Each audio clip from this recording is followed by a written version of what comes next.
Hey guys, it's Jesse. I know that a lot of you are involved in a variety of creative pursuits, as I am, and I thought about making a video about creative process and collaboration after I had a really good experience with an illustrator for the book I'm working on. The name of the illustrator you can see right here is Philip Ortiz. Met him in a artist group and started talking about possibilities. And this is our first project together, and this is the end result you're looking at right now. Really love the image. It's for obviously a kind of kids book about a rabbit, and might have a confrontation or two with snakes. Anyways, before I go down that rabbit trail, this is the end result, and I wanted to show you in as concise a manner as possible what it took to get here for both Philip and I. I really appreciated his effort and willingness to pursue my vision for this, and I hope he got as much out of it as I did. What's really a contrast for me with this image is where we started, and I'll show you that right now. That's a big difference. Uh, when we first talked, I looked through his work. Of course, we talked about what I'm pursuing, what his interests are, and everything lined up. Everything seems to be like this is a good fit. Both kind of wanted to pursue the same type of work from a different angle, from that of a writer and that of an illustrator. And so this came out, and this was just, of course, a rough image and meant to give us a direction. But I saw it, and I have to admit, I was nervous. I said, "Oh man, is this guy gonna know what I'm after? Is he really thinking like I thought he was?" And he was, but he was also willing to put in the work to kind of try out all the possibilities. So this was a real neutral place to start. And in hindsight, I'm really glad that he didn't just dive in and say, "Okay, you wanted a rabbit and a snake, here it is." He said, "Okay, here is a neutral position for us to start from, and we can go in whatever direction we need to." So I gave him some feedback, told him, I wanted more action, tell him how, dynamic poses, talked about the anatomy of the animals, and he came back a day or two later with this, which was 100% more in the direction I was thinking of. Within a day, I'd given him feedback. You can see I marked up on red lines. I just did this on my iPhone. Just marked up with red lines using the photo edit option and sent it right back to him. So within 10 minutes of him sending this to me and me looking at it and thinking, I was able to say, "Hey, this is kind of the direction I want to go in." So we had a few iterations of that, and started adding a little more definition. You can see the pose kind of shifting as we talked about things. I think throughout this process, I was sending some images of a variety of snakes and rabbits.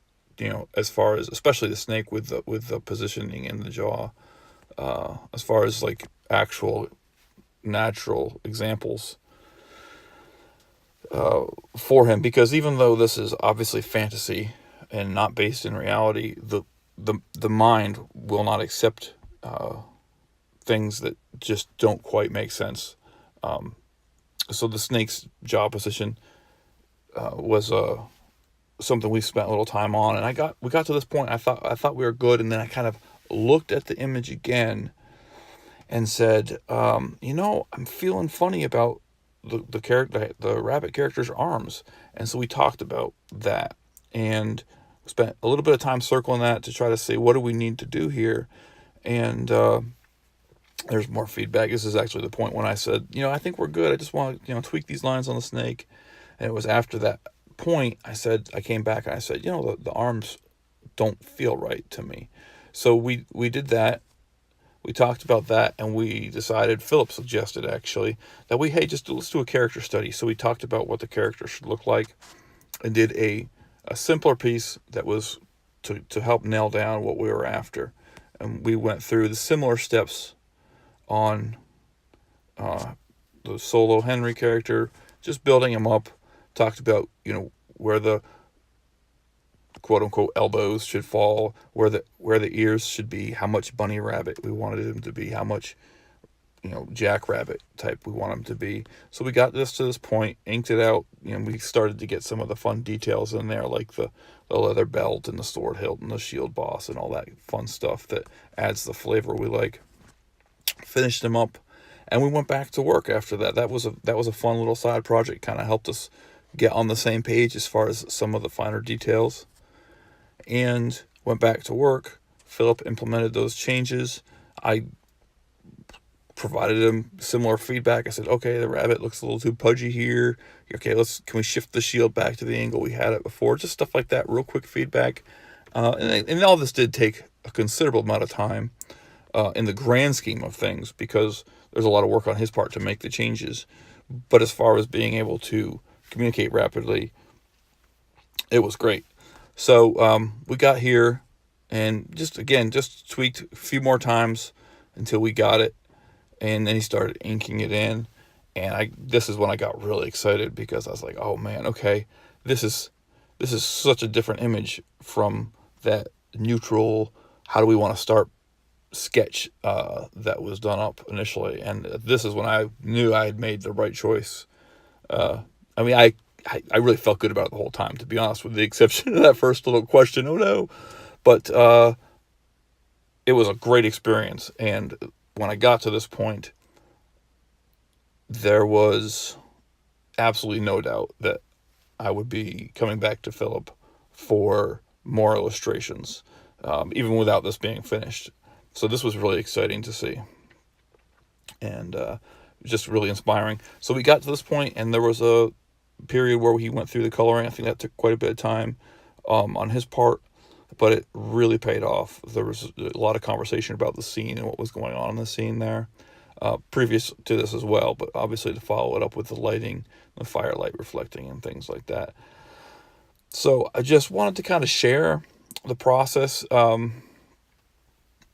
It was, I'm starting a cover with Philip actually this week, and we're looking to do a similar process throughout this whole thing.